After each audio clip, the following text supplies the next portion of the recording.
My name is Faye Coleman. I want to first start by saying thank you to Marla Dickinson and Southern University Law Center for the opportunity to share with you today. I am the co-founder and CEO of Pure Genesis, and today I'm going to share a little about my business and why we got into hemp and what are the steps that follow that path. I want to first start, though, by talking about something a little bit unique, but why are we talking about hemp in 2021 and why now? I want to say this, the world is absolutely changing. Let's talk for a moment about change for the better. There have been some phenomenal changes by phenomenal people on the margins. So why should you remember those on the margins? And what is that? Those are people that are the poor, people with disabilities, women, minorities, the undereducated, and people outside the economic mainstream. If I were to ask each of you to raise your hand if you turned on a light in your home last night, did anyone pass through a traffic light on your way to the store? How many sent letters in a mailbox? Does anyone have a home security system? Instacart? I imagine your hands are all raised, so you get an A+. I think you know where I'm going. All of these things I just mentioned were created by people on the margins. So let's talk about that for a brief moment. These were or are people on the margins. Philip Downing created the mailbox. Frederick McKinley Jones created the refrigerated truck, which allowed produce to stay fresh in grocery stores. Of course, we have Garrett Morgan in the traffic light. Mary Van Britton Brown invented the home security system. Dr. Gladys West invented the GPS. And of course, we have to mention my soror, Katherine Johnson, who contributed to NASA, as we saw her brilliantly in Hidden Figures as a mathematician. So these are people in the margins. And, why do I share this? It's simple. Before I became the first African-American female to graduate from the School of Industrial Engineering from West Virginia University or have a successful career in engineering, supply chain operations, and sales, successfully transitioned into the cannabis industry as a multi-state operator, and have my best contribution, which is my two wonderful kids, Jade and Jordan. I was a person on the margins. All this to say, if they can achieve it, if I can achieve it, then everybody on this call can absolutely move forward to be successful in the cannabis industry with hemp. Hemp is such a viable industry, textiles, nutritional, it's medicinal. But before we do that, I will take you through just a little bit about my company, Pure Genesis. So we are a certified minority women business enterprise. We have over 250 years of experience in supply chain operations, IT, retail, pharmacy, HR, cultivation. We continue to expand our positive reach by fulfilling our mission, which is simple: education, access, and advocacy. Our strategy, we look to cultivate, process, and dispense cannabis in all forms. Our focus is to serve as a business through community-first partnering, by offering employment for 30% of our jobs that we have available for those released from prison due to small possession, by providing transferable leadership skills training, offering a living wage, and providing 1% profit sharing for the communities where we reside. Now, a little bit on her story. Now, we were established in 2018, and that year we learned a very hard lesson with a bad actor. It's interesting. We had to return a $10 million check. So this was our aha moment of when we decided not to be held to moving forward in this industry based on winning a license. As we stepped back and began to diversify our business, we focused on our mission of education, access, and advocacy, which is what you see here, which not only allowed us to better navigate the industry, it also allowed us to diversify within it. Hence our expansion into hemp. However, I will say this, our most important asset for us is our team. Now, each of our strategic leaders are responsible for driving one or more of our 6 business streams that you see here. This allows us to lead Pure Genesis from a position of growth and agility.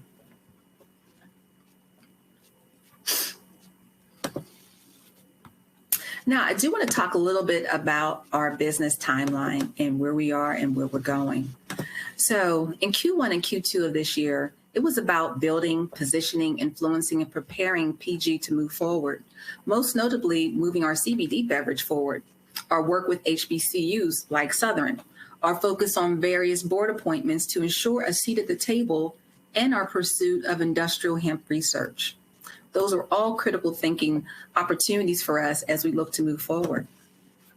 Now, if you want to check out our portfolio, we've got 6 business streams.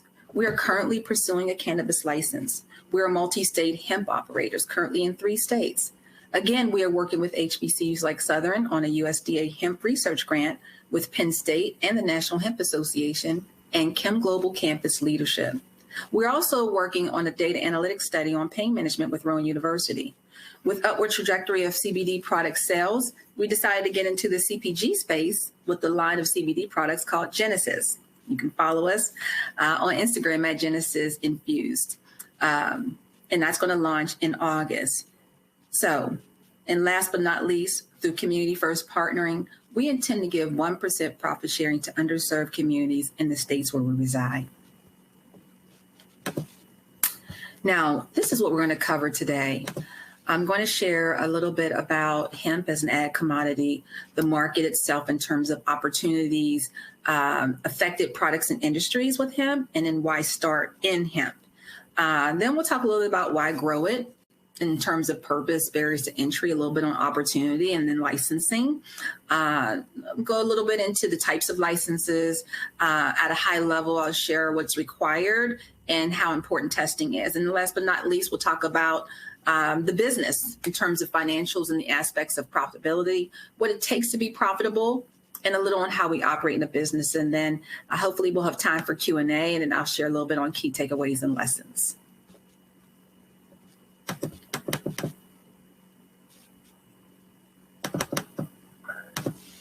Okay, let's get into hemp as an ag commodity.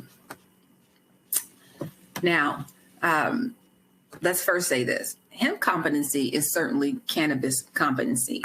Hemp is medicinal, agricultural, as well as industrial. And one might say hemp seed to solution is less risk with more possibilities. And we'll talk a little bit more about that. Let's get into the market. Now, what's at stake here? We have a $52 billion pharmaceutical industry disruption for pain, anxiety, and depression for just CBD products alone. What's at stake?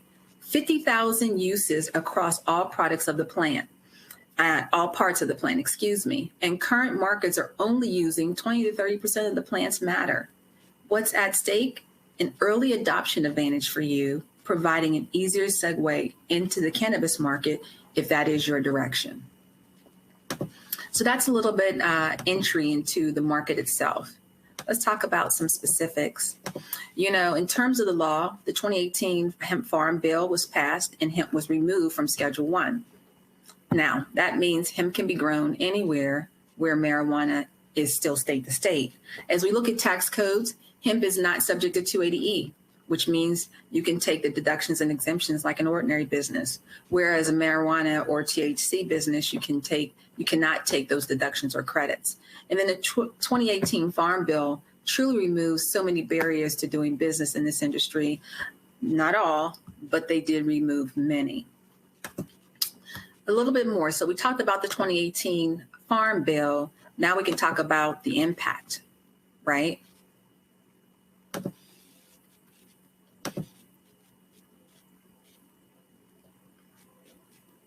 Hold on 1 second, guys. Sorry.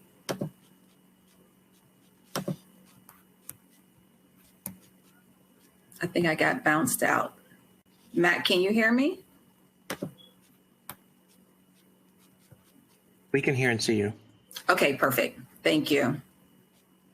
I hit a little bobble there. My apologies. Okay, so the 2019 impact. What happened as a result of 2018? In terms of the FDA, there is so much noise and change regarding regulation of hemp due primarily to safety. Should it be nutritional or pharmaceutical or both? CBD demand, This is also an aggressive moving target. The USD changing testing standards to 0.3% total THC. And all that said, global sales continue to move, with US sales about 1/3 of the total market. Now, as we look at the projections, which we believe are absolutely conservative based on our current understanding of demand, the opportunity is much greater when you take into account the industrial advancements outside of CBD. CBD is what is hot in terms of products, but look at the advancements in the consumer space, commercial market, and industrial applications. These estimates will be significant. We believe will be significant. Lots of products will be transformed, so products affected by hemp will be massive. Now, the potential sounds great, let me say that, but let's take a look at the impact on farming. So here you guys see a huge spike in farms transitioning to growing hemp, right? Look at 2019. 17,000 licenses issued, 500,000 acres licensed, 200,000 planted, and 134,000 harvested. And as we go into 2020, there was a significant decline in licenses issued and acres licensed, planted, and harvested, just because we grew too much. We are oversupplied. So, said differently, this is what that looks like. Significantly underperforming in terms of what we're planting versus what was harvested.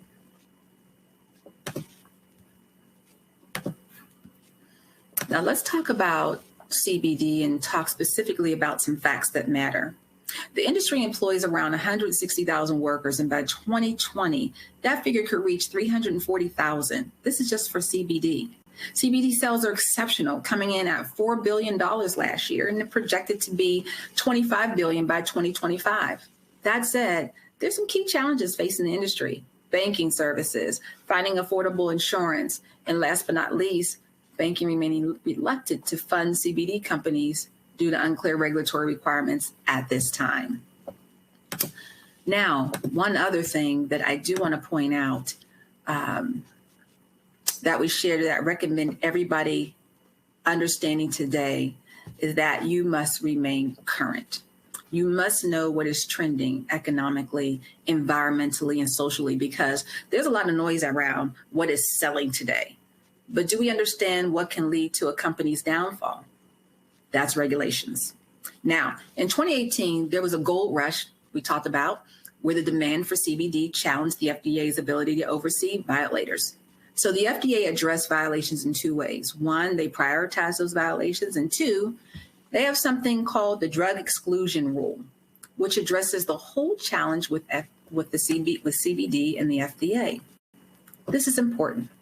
Now, you may know this, you may already know this, but the FDA can only approve, oops, sorry, my dog is in the back room barking, I apologize.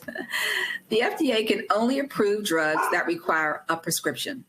So anytime a product gets approved by the FDA as a prescription drug, it may no longer be able to be sold in the U.S. in any form, as any source, or for any reason without a prescription.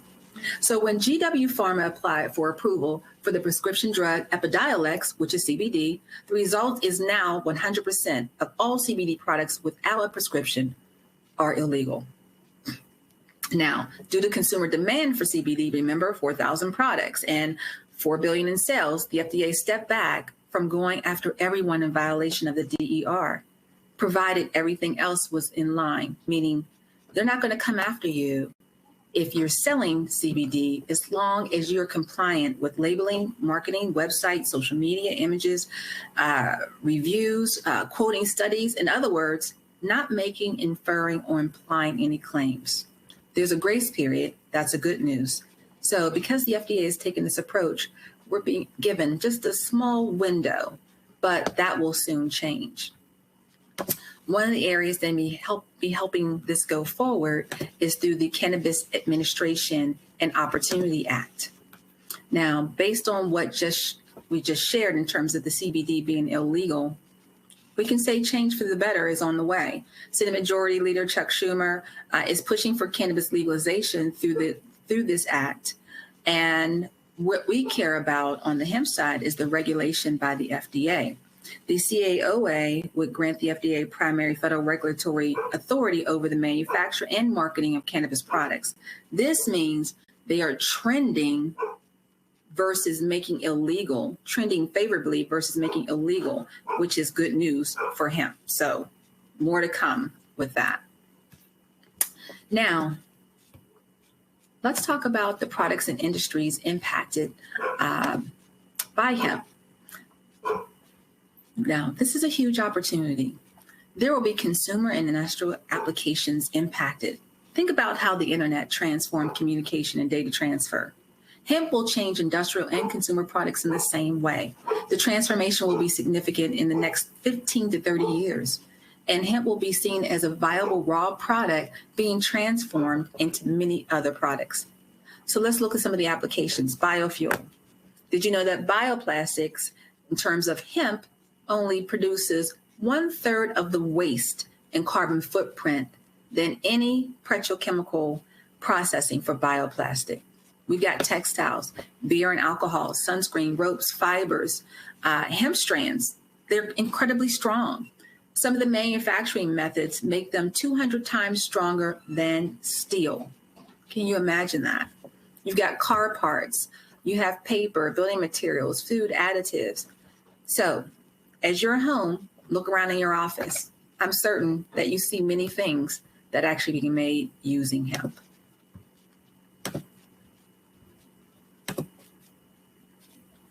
Now, besides the ability to make low-tech products, these are some of the new hemp high-tech products. Biochar, for instance, this eliminates the need to rotate your crops. Activated carbon used for water purification, and graphite and graphene, stronger than Kevlar, and can be used for automotive parts like car doors and side panels. That's pretty cool.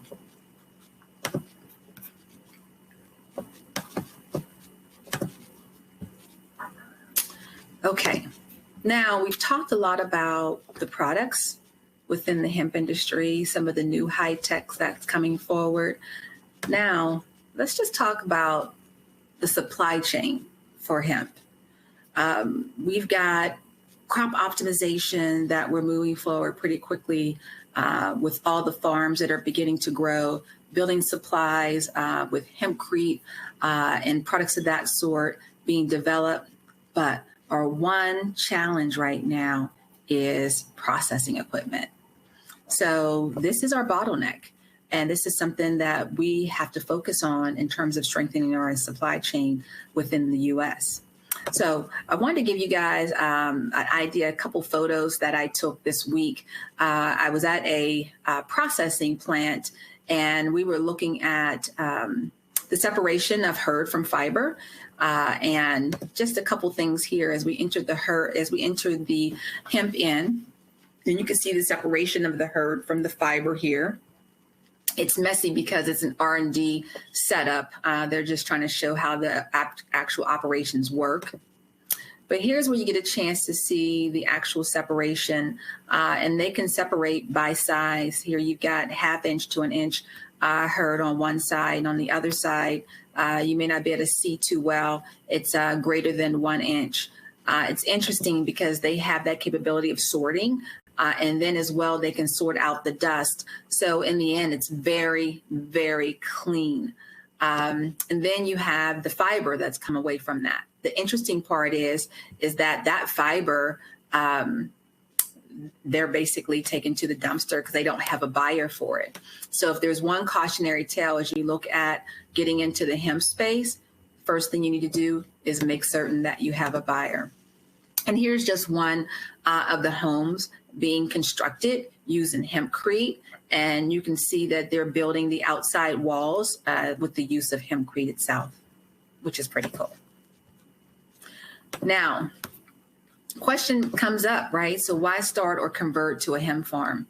As we focus on the grow, you've got commodity prices that hopefully will be stable. You've got the use of, uses half the water and gets 4 times the year in terms of biomass, multiple crops that you can grow throughout the year, crop insurance, which is coming down in certain states, and certain states are allowing for crop insurance, and others you still have to get private insurance.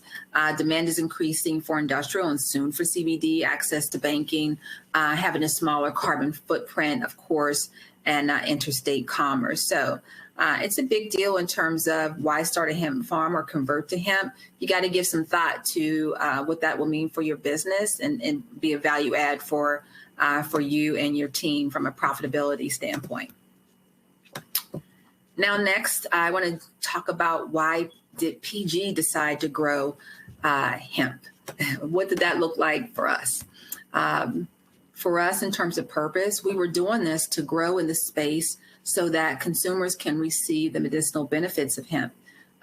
Barriers to entry for us were much lower to start up on the hemp side than on the marijuana side.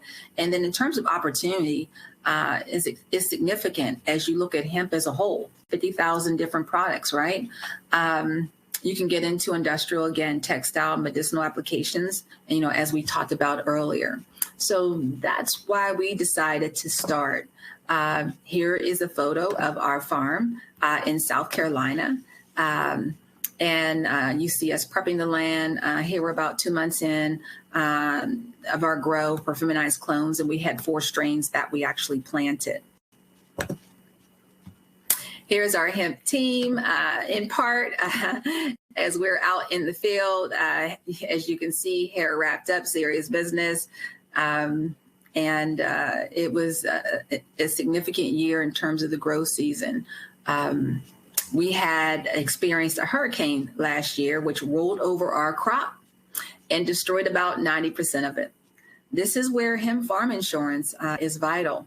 So that was our lesson, and we had a chance to rebound from that by making certain we had the necessary insurance. And this year, we are growing mainly for research and for our CBD beverage.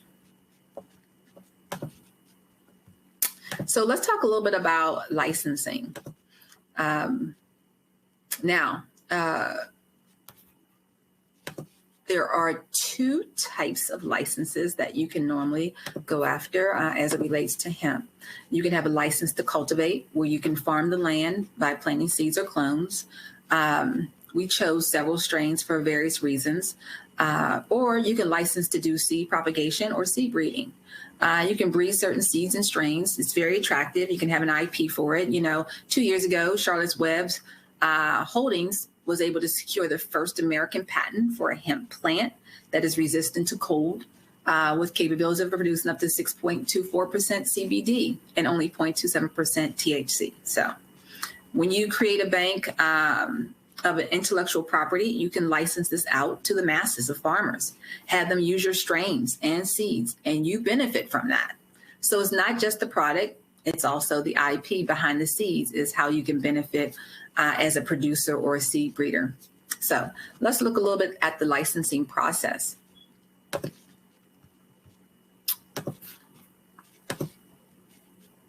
Now, I apologize because this is for New Jersey specifically, but in every state is a little different. Mainly, though, they're very straightforward in terms of their applications, but there are some subtle nuances. So make certain you understand the specifics that you need to fill out to the letter. GPS coordinates, or, the purpose of why you're growing, the cultivars that are to be grown, the registration fees that are required. Some are much more expensive than others. Just make certain you know the specifics around that. Other licensing considerations, you have you have to have pre-approval for your seed cultivars, and make sure they're listed. And then post receipt of license, the reporting requirements. New Jersey has a lot of regulations as a state specifically, but make certain that you check and see what yours are, because you don't want to be out of compliance in terms of the requirements during that period where you have your license. So pre-planting reports, planting reports, transfer reports, harvest disposal reports, production reports, all these are necessary requirements as you attain a license for hemp. So make certain that you are aware of what your requirements are within your state. And then you have some of the test protocols that are required as you look at your sampling. Well, this is critical. You don't want to miss this. You have to make certain that you do have a collection of samples through your Department of Agriculture. They must come out to sample, which is required by law, and then sample volume. This can be tedious, but must be done. And it's normally done from the inner portion of your field, and then handling of samples. You need to deliver to the lab and handle in a specific manner. Now, in addition to that, make certain that you do not exceed your THC limits. If anything else, please make sure you pay attention to that. If the test comes back less than 0.3, you're good to harvest. If not, you may have to retest. You may have to destroy it within 45 days or 48 hours and submit a destruction plan. Seed genetics are a large part, some of the risks behind going what we call hot based on your percent THC. In some ways, that's something you have to be very thoughtful of in terms of the genetics that you select. Now let's talk about the business. You know, some of the financials and profitabilities. I'll take you guys also through a little bit on the key takeaways in terms of what we learned. Why should we start? In large part due to the Farm Bill, which lowered many of our barriers. Again, we then talked about what it takes to apply for a license. So the business piece, let's jump in. Now, these numbers are fluid and they do move on the dollar side, but this is some of the information that I'm sharing with you that we were able to garner and gather as we looked at the business last year, and even from last year to this year, it's changed remarkably. So a couple things. As you're looking for yields, and I'm talking on the CBD side, you can yield about 1 to 1.5 tons of biomass per acre.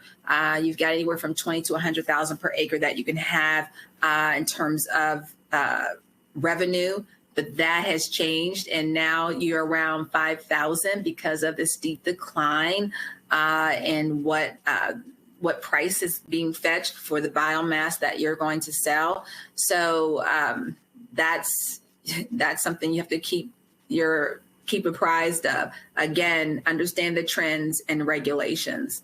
And then you're looking at capital outlay. What does it take to put in place a 100 to 500 acre farm? They can be significant in terms of the farm itself, land, the equipment that you need, the labor costs, buy versus leasing the land. You can buy and pay up front, or get a USDA loan, or lease and cultivate on that land. In-house versus outsourcing, outsourced farming. Maybe you have the land, but you don't want to hire the people, buy the equipment, or be the farmer. You can outsource the farming and lease out your land for a split of the profits, which will allow for a higher quality crop. A growing trend is having master growers who will come out to your place and they will cultivate for a split of the profits. So that's an up and coming trend that's getting some legs. Now here, just wanted to show you guys some of the cost, the capital outlay and expenses for the most part that we had incurred in this process. So with understanding productivity and capital, how can you be profitable? But these are all the things that were required that had a cost associated with them. Application support, executive payroll, labor, materials, seed, clones, fertilizer, enzymes, calcium, equipment, well for the water, or, plugging into your actual public, drip lines, planters, harvester if you have one, a mower, sprayers, storage, being able to dry and clean, and transportation costs, the land itself, and insurance. significant. Not as significant as starting up a cannabis business, but significant still in terms of capital outlay. Now, as you talk about capital outlay, of course, it is imperative that you understand what profitability looks like for a grow. Skill level and yield, very important. Are you good at hemp farming? Do you have the right equipment? Seed strain. Are you watching for high percent THC strains? You could have to destroy your crop. Soil content and composition. Is it sandy, clay? Certain breeds do better in either, not both. Input costs, water, nutrients, labor. Water, you paying for city water? How much natural precip do you receive? What are the labor costs in the area? What nutrients are you purchasing? Pest management. Are crops being killed by pests? How are you managing this? In-house or are you outsourcing it? Weather in terms of rainfall, the irrigation that's required, the sun exposure, economies of scale. As you get bigger, you're more profitable because those sunk or fixed costs are amortized over more acres. And then supply and demand of crop. Look at the macroeconomics of it. Once hemp grown for CBD demand stabilizes, you're going to see a growth in that. But right now, we know we've got some destabilization within the market, so we've got to slow down a little bit in terms of our growth on that side. And then, processing yourself or third party. How vertically integrated are you? Master growth fees, pre-sale versus sell on harvest. There are Fortune 500 companies waiting on the sidelines to have orders filled, especially on the industrial hemp side. Car companies making hemp side panels, food producers. So you can jump in now. In terms of pre-selling, you sell with a little discount because it is guaranteed money. This is what PG did this year or last year for what remained of the hurricane, of course, what remained after the hurricane. But you can also sell and just have a little bit more margin if you wait until after you harvest, because then you understand what the viability is of your product and you can demand the price at that particular time. So these are some of the key factors when determining your profitability. Hopefully, that was helpful. In the end, this is what you want to do. You want to make sure that if you get into the hemp industry, pick the most profitable option with the most sources of revenue that makes sense for you, right? Do you want to get into grow? And if so, grow on CBD side? Are you growing for industrial? What does that look like? Are you processing? Are you creating building materials or developing products and getting into the CPG space? Understand the proportions of hemp uses. Hemp derived from CBD right now, 23% of the market, personal care, 22%, and so on and so forth. Understand these. Those matter as you look at market trends and make your decisions on how you intend to move forward. So for us, yes, we definitely had some key takeaways and some key lessons. If you're seriously considering growing hemp, know that there was a glut of CBD, but that will level out and demand will continue to increase. Businesses are always looking for lighter, cheaper, faster, and better materials, and hemp is filling the void. Petrol and coal are not all the way out, but over the next 20 to 30 years, there will be a major shift towards hemp. Remember, there's less scrutiny with hemp. Interstate commerce is allowed, not subjected to 280E. And then remember, you may have an opportunity to have 2 licenses where you can grow or do seed breeding. And then remember, for those of you who are current farmers, hemp can be more profitable depending on where the market is at the time. So it makes sense to explore as an option. And again, keep your eyes on the trends. In terms of lessons learned, there, of course, were many. But everything we shared today were the lessons that we learned. And it requires attention, but more important, I definitely want to tell you it's achievable. PG right now, we have land in 4 states, and we will continue to aggressively move forward with hemp with a full vertical integration strategy over the next 2 to 3 years.